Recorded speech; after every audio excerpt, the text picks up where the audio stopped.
ভারতের অবিচ্ছেদ্য অংশ হচ্ছে জম্মু ও কাশ্মীর, যা সৌন্দর্য প্রেমীদের কাছে ভূস্বর্গ হিসাবে পরিচিত। আর এই ভূস্বর্গকেই বারবার প্রশ্নের মুখে পড়তে হচ্ছে। এই ভূস্বর্গে নাকি চলছে ভারত বিরোধী কার্যকলাপ এবং ওই উপত্যকায় নাকি জঙ্গিদের আতুরঘর।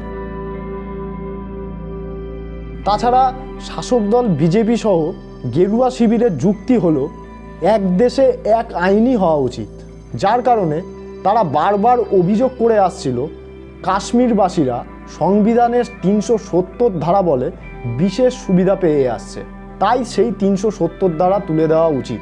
ফলে ক্ষমতাসীন মোদী সরকার ২০১৯ সালের ৫ই আগস্ট একতরফাভাবে জম্মু কাশ্মীর থেকে ৩৭০ ও ৩৫-এর এ ধারাকে বাতিল করে দেয় এবং ওই রাজ্যটিকে দুটো পৃথক কেন্দ্রশাসিত অঞ্চলে রূপান্তরিত করে। এই ঘটনার প্রায় ৪.৫ বছর পর গত ১১ই ডিসেম্বর দেশের প্রধান বিচারপতি DY চন্দ্রচূড়ের নেতৃত্বাধীন ৫ সদস্যের বেঞ্চে রায় দিয়েছে যে মোদী সরকারের ওই ৩৭০ ধারা বাতিলের পদক্ষেপ ছিল বৈধ। শীর্ষ আদালতের রায় শাসক দলকে স্বস্তি দিলেও কাশ্মীরি জনগণ সহ দেশের বহু মানুষকেই হতাশ করেছে ওই রায়। আজ অভিযোগ উঠছে মোদী সরকার জম্মু কাশ্মীরকে একটা কারাগারে পরিণত করেছে। অভিযোগ, ওই রাজ্যের প্রকৃত খবর দেশের মানুষ কিন্তু জানতে পারছে না। যারাই সরকারের বিরুদ্ধে মুখ খুলেছে তাদেরকেই জামিন অযোগ্য ধারার কেস দিয়ে জেলে পুরে দেওয়া হয়েছে এবং বহু সাংবাদিক আজ বিনা বিচারে জেল খাটছে।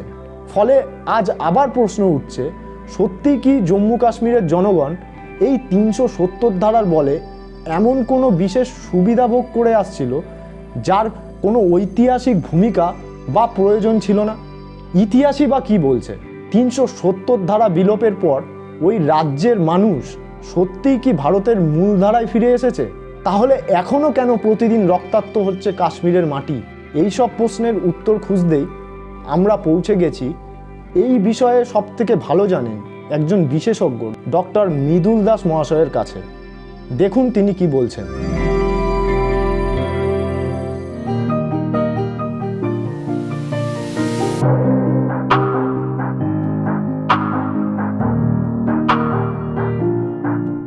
'৩৭০ ধারা যখন তৈরি হয়েছিল, সত্যি কি তার দ্বারা কাশ্মীরি জনগণ বিশেষ সুবিধা পেয়েছে, না এর একটা ঐতিহাসিক কোনো ভূমিকা আছে যেটা এবং এর একটা প্রয়োজনীয়তা ছিল?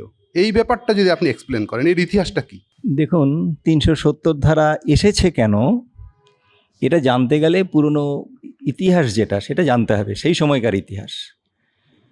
আমরা তো এটা জানি যে ধরুন ভুটান আমাদের প্রতিবেশী দেশ, নেপাল প্রতিবেশী দেশ, সিকিম ৭৪ সাল পর্যন্ত প্রতিবেশী দেশ হিসেবে ছিল, পরে আমাদের সঙ্গে যুক্ত হয়েছে। তেমনি জম্মু কাশ্মীরও একটা প্রতিবেশী দেশ ছিল। সেখানকার রাজা ছিলেন হরি সিং। ১৯৪৭ সালে ১৫ই আগস্ট ভারত স্বাধীন হয়েছে, কিন্তু জম্মু কাশ্মীর হরি সিংয়ের অধীনেই ছিল।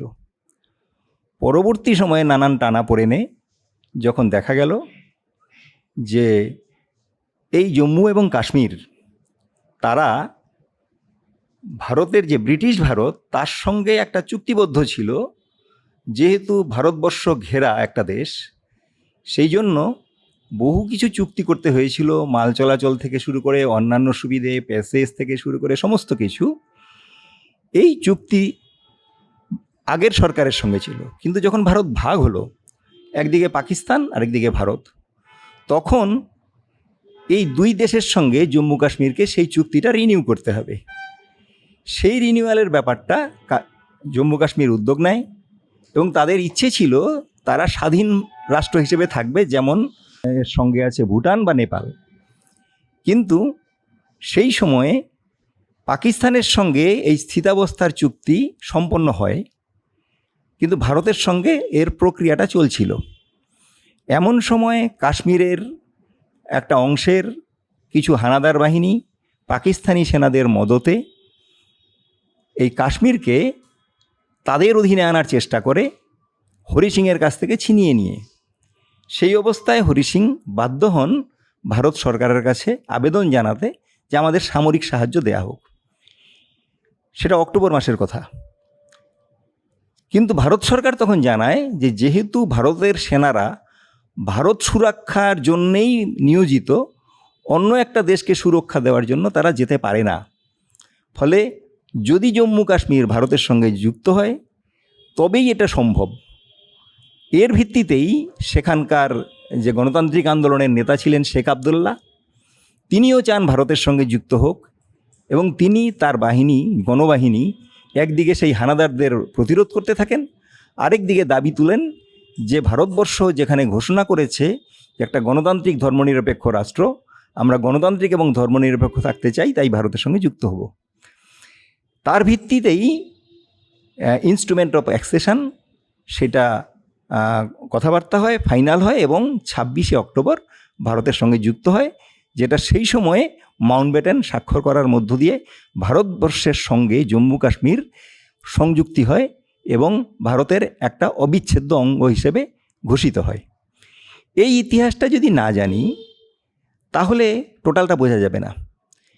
সেখানে কাশ্মীরি সত্তা যেটা ছিল, অর্থাৎ কাশ্মীরে কিন্তু ভারতে যেমন ভারতের স্বাধীনতা আন্দোলন হয়েছে, জাতীয়তাবাদ, কাশ্মীরের ভারতীয় জাতীয়তাবাদ প্রতিষ্ঠা হয়নি, কাশ্মীরি জাতীয়তাবাদ একটা গড়ে উঠেছিল রাজা হরি সিংয়ের বিরুদ্ধে গণতান্ত্রিক আন্দোলন, এবং সেই আন্দোলনের নেতা ছিলেন শেখ আবদুল্লাহ।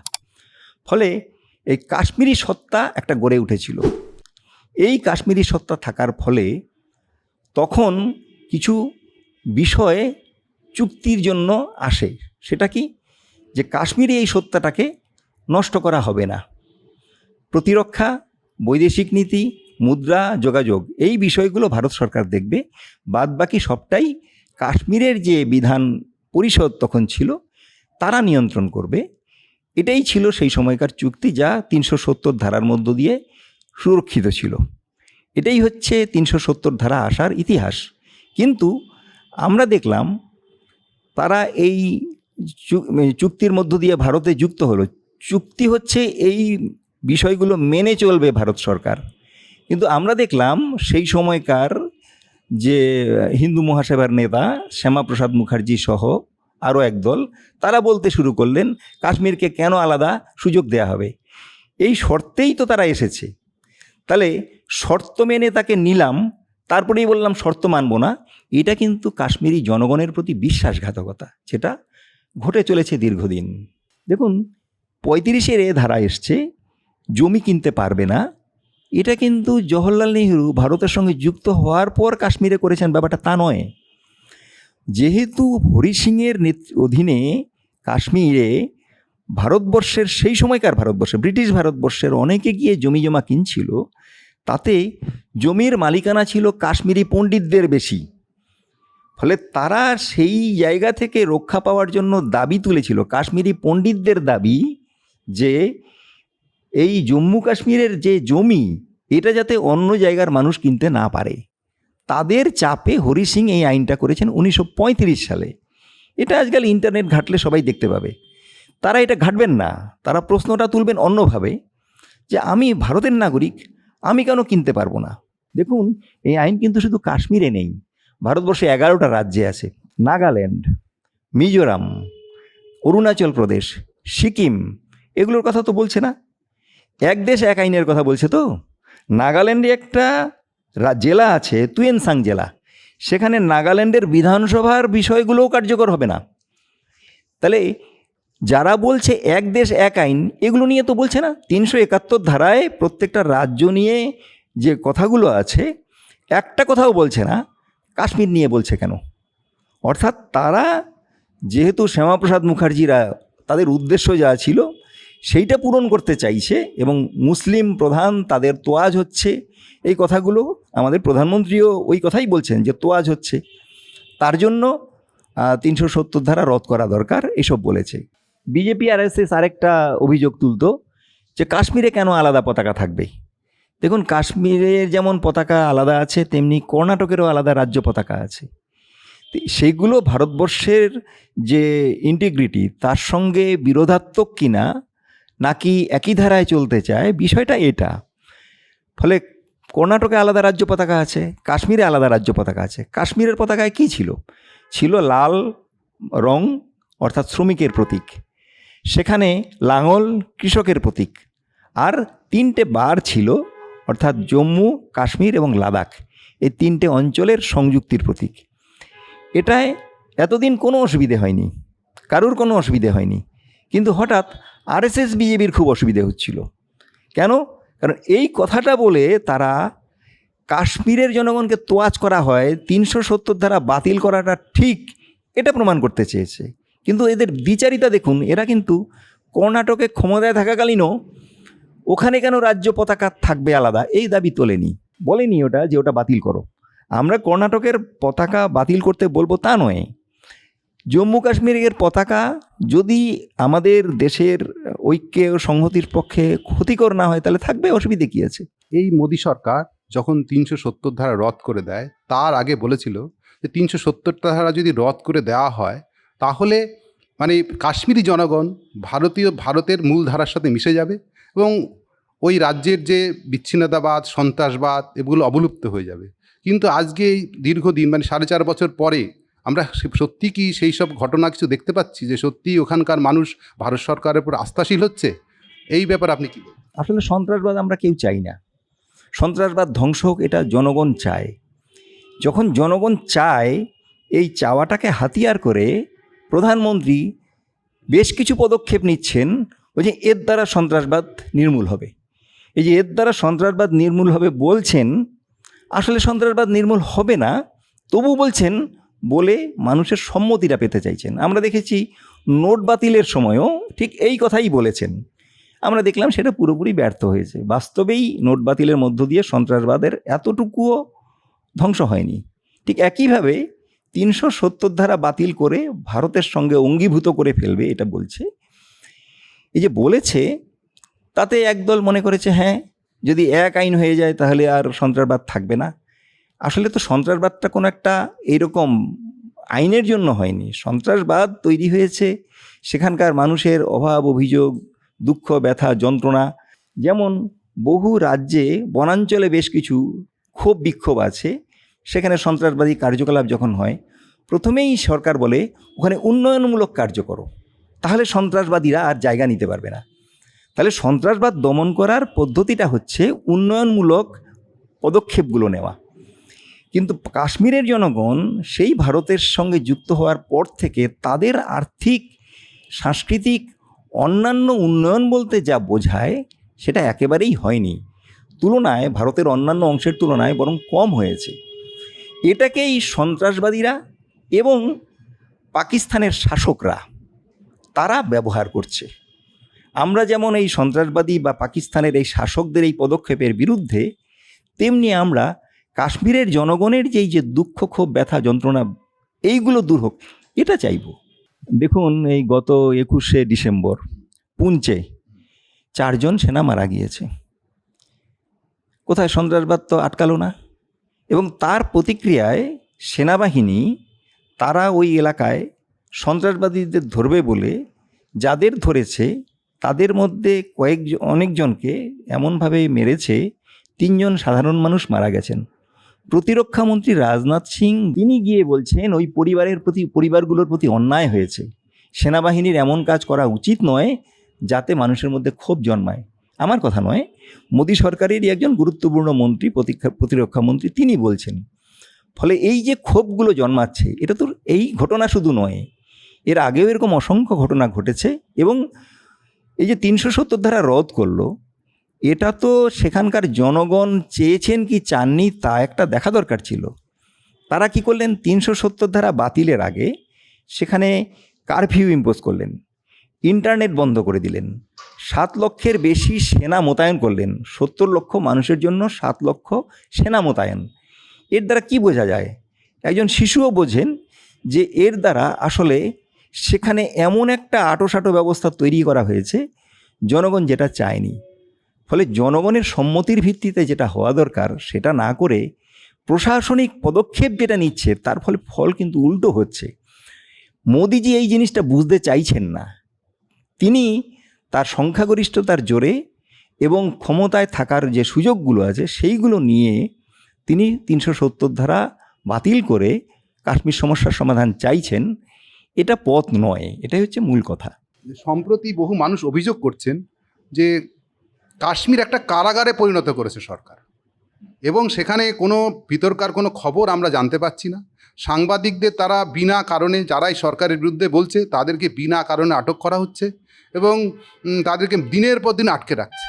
এরকম যে একটা সরকার পরিস্থিতি তৈরি করছে, তো এই যে পরিস্থিতি তৈরি হচ্ছে, সরকার তো বলেছিল এই রাজ্যে নাকি শান্তি ফিরে আসবে, আর সরকার বলছে উল্টো দিক থেকে এখন শান্তি বিরাজ করছে কাশ্মীরে। তাহলে এটা কীরকম শান্তি? আসলে তারা দেখানোর চেষ্টা করছে, যেই দিন 370 ধারা রদ হলো তার পরের দিনই দেখা গেল টোভাল সাহেব, যিনি এই প্রতিরক্ষার উপদেষ্টা, তিনি সেখানের মেষপালক যারা আছেন তাদের সঙ্গে রাস্তায় দাঁড়িয়ে কী সব খাচ্ছিলেন। অর্থাৎ দেখাতে চাইছেন কাশ্মীর কত শান্ত। যেখানে প্রতি 10 জন পিছু একজন সৈনিক অবস্থান করছে, সেখানে এই শান্তির যে দেখানো, এটা কি কেমন শান্তি সেটা একটা বাচ্চা ছেলেও বোঝে, আর যারা বুদ্ধিমান লোক তাদের বুঝতে অসুবিধে নেই। ফলে তারাই শান্তি দেখাতে চাইছেন। আমরা চাই শান্তি আসুক, কিন্তু সেই শান্তি আসার প্রক্রিয়ার পথে ঢুকছেন না। দেখুন আরেকটা জিনিস, এই যে 370 ধারা বাতিল করার মধ্য দিয়ে শান্তি আসবে বলেছে, তাতে আসেনিতে বোঝা গেল। এখন তারা যখন বলছেন যে শান্তি বিরাজ করছে, তখন আপনি একটা পরিসংখ্যান নিন, সরকারের কাছে সেই পরিসংখ্যান চান, দেখবেন সেনা কাশ্মীরে কত, অন্যান্য সীমান্তবর্তী রাজ্যগুলোতে কত, সেটার একটা পরিসংখ্যান নিন। পরিসংখ্যান নিয়ে দেখুন সেখানে কি আছে, আধা সেনা কাশ্মীরে কত, অন্যান্য যে সীমানাগুলো আছে, এমনকি পাকিস্তানের সীমানা যেটা পাঞ্জাব বা অন্যান্য জায়গা যেগুলো আছে, বাংলাদেশ আছে, সেই জায়গাগুলোর সেনার সংখ্যা দেখুন আর কাশ্মীরের সংখ্যা দেখুন। তাহলে এত সেনা সমাবেশ, আধা সেনা সমাবেশ কিসের জন্য যদি শান্তি থাকে? 2014 সালের আগেই সীমান্তবর্তী এলাকাগুলোতে আধা সেনা এবং সেনার সংখ্যাধিক্য ছিল, সেটা ওই সন্ত্রাসবাদী যারা তারা যাতে অনুপ্রবেশ করতে না পারে। কিন্তু একদম শ্রীনগর, এই শ্রীনগরে কিন্তু এত সেনা ছিল না, কিন্তু আজকে দেখুন সেখানে এত সেনা কেন? তাহলে সেখানে সীমান্তবর্তী এলাকা না হয়েও এই সেনা সমাবেশ কেন, এই আধা সেনা কেন? তা অর্থাৎ আধা সেনা এবং সেনার আধিক্য রেখে তারা শান্তি বিরাজ করানোর চেষ্টা করছে। সেটা যে কোনো জায়গাতেই কারফিউ হলে পরে এমনি দেখা যায় শান্তি থাকছে, সেই ধরনের শান্তি, তার বাইরে কিছু না, গণতান্ত্রিক শান্তি নয়। 370 ধারা মানে যুক্ত করে সংবিধানে কাশ্মীর আমাদের সাথে ভারতবর্ষের সাথে যুক্ত হয়েছে। তারপর থেকে আমরা এটা লক্ষ্য করেছি, মানে এই 76 ইয়ার মানে অতিক্রান্ত, যে দিনকে দিন কাশ্মীরের মানুষের মধ্যে ভারত সরকারের উপর আস্থা হারাচ্ছে, এবং সেখানে বিচ্ছিন্নতাবাদী সন্ত্রাসবাদী আন্দোলন দিনের পর দিনে বেড়েছে, এবং সেটা কংগ্রেস শাসন থেকে শুরু করে। তাহলে আজকে এই যে ওইখানকার মানুষ যে ভারত সরকারের উপর আস্থা রাখতে পারছে না, তার জন্য কংগ্রেস সরকারই বা ভূমিকা কি, বা এই ঘটনাটা ঘটছে কেন, আজকে বিজেপি সরকার কি ভূমিকা পালন করছে, আর এর থেকে বেরিয়ে আসার পথ কি? আসলে 370 ধারা আসার পরই যেটা কংগ্রেস সরকার করেছে, এই শাসকদের স্বার্থ রক্ষার জন্যই একটু একটু করে 370 ধারার বহু জিনিস তারা বাতিল করেছেন। করতে করতে শেষ অবধি ওই কোনো জিনিস তার জন্য উপরে একটা প্যাকেট থাকে না, সেই মোড়কটা ছিল, বাকি অনেক কিছুই আগেই ধ্বংস করে দিয়েছে। আর মোদি সরকার এসে বাদবাকি যেটুকু ছিল সেই মোড়কটাও নষ্ট করে দিয়েছে, রদ করে দিয়েছে। এইভাবে করে আগে কংগ্রেস সরকার, পরবর্তীকালে বিজেপি সরকার, তারা করেছেন। দুই সরকারই কিন্তু আমাদের দেশের যারা শাসক শ্রেণী বলতে যা বোঝায়, অর্থনৈতিকভাবে শ্রেণী, সেই শ্রেণীর স্বার্থে করছে, জনগণের স্বার্থে নয়। ফলে 370 ধারার অনেকটাই ধ্বংস করেছে। তার জন্য যেমন দায়ী কংগ্রেস ছিল, শুধু তাই নয়, সেখানকার গণতান্ত্রিক আন্দোলনের নেতা ছিলেন শেখ আবদুল্লাহ। কংগ্রেস সারা ভারতবর্ষের সব রাজ্যে শাসক ছিল সেই সময়, জম্মু কাশ্মীরের জন্য তারা লালায়িত ছিল। সেই জন্য সেই দলের একদল সুবিধেবাদী যারা, তাদেরকে প্রশ্রয় দিয়ে শেখ আবদুল্লাহকে দেশদ্রোহী বলে তাদের নেতৃত্বে পুতুল সরকার গঠন করেছে। এইভাবে করে সেখানে এমনকি রাজনীতিকেও কলুষিত করেছে কংগ্রেস। পরবর্তীকালে বিজেপি, মেহবুবা মুফতি, তাদের সঙ্গে একসঙ্গে সরকার করেছে বিজেপি। এই তারা 15 সাল থেকে 18 সাল পর্যন্ত রাষ্ট্রপতি শাসন জারির আগে পর্যন্ত তারা শাসন করেছে। তাহলে তারা তো শুধু ক্ষমতায় কি করে যাবে তার জন্য লালায়িত, এবং ক্ষমতায় গিয়ে কি করে শাসক শ্রেণীর সেবা করবে তার জন্য লালায়িত। 370 ধারা নিয়ে তাদের কোনো মাথা ব্যথা ছিল না, কাশ্মীরের জনগণকে নিয়েও তাদের কোনো মাথা ব্যথা ছিল না। ফলে 370 ধারা বাতিল করেছে একেবারে বিশেষ উদ্দেশ্যে, যার সঙ্গে কাশ্মীরের জনগণের কোনো সম্পর্ক নেই, ভারতবর্ষের শিল্পপতি পুঁজিপতি শ্রেণী তাদের স্বার্থ রক্ষা করবে এই। আর কাশ্মীরে যেহেতু মুসলিম সংখ্যাগরিষ্ঠ এবং সাম্প্রদায়িকতার একটা চর্চা করেই থাকছে সবসময় আমাদের দেশে, যতই থাক না কেন যে ধর্মনিরপেক্ষতার কথা, তার মোড়কে এসব চলছে। সেইখান থেকে যতটা ফায়দা তোলা যায় সেই চেষ্টাই তারা করছে। বিষয়টা হলো, এর দ্বারা কাশ্মীরের জনগণের সমস্যার সমাধান হবে না। যদি কাশ্মীরের মানুষকে ভারতের বাকি অংশের সঙ্গে একাত্ম করতে হয়, সেখানে গণতান্ত্রিক পরিবেশ রক্ষা করতে হবে। 370 ধারা রদ হয়েছে ঠিকই, কিন্তু সেখানকার মানুষের আশা আকাঙ্ক্ষা কী তা জেনে নিয়ে অন্যান্য রাজ্যে যেমন বিশেষ সুবিধে সংবিধানে দেওয়া আছে, প্রয়োজন হলে কাশ্মীরেও সেই সুযোগ সুবিধে দিতে হবে। এখানে শত্রুর মতো যুদ্ধংদেহী ভাব এনে কাশ্মীরের জনগণকে শায়েস্তা করব, এই মনোভাব থাকলে হবে না।